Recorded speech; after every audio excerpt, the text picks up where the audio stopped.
Oh, hindi ko nakita yun ano eh, yun nasa 4 or 5. Wala pa yun. I mean, ando yung puso nila maglaro pero hindi yun 100%. Hindi pa 100% dahil sa tutusin pag talagang siseryosohin nila, baka hindi sa pagyabangan, baka 20 points na o 15 points yung kalaban.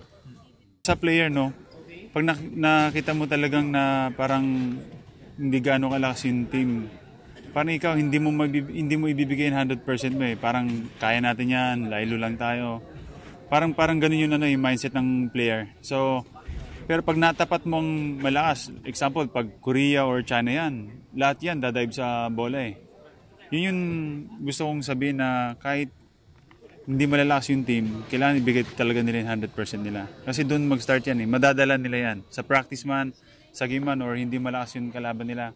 Pero pagdating ng malalakas na kalaban, doon.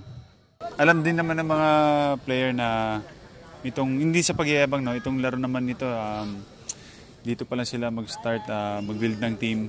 Alam naman natin na hindi kalakasan yung team na nakakalaban nila ngayon. But ang payo ko lang, ngayon pa lang kailangan nila kumbaga magawa na kung ano yung pinapagawa ni coach. Kumbaga dito sila mag-start eh. Dito sila mag-start mag-build ng team talaga. So wag nilang lalaruin dahil doon malapit yung injury ganun.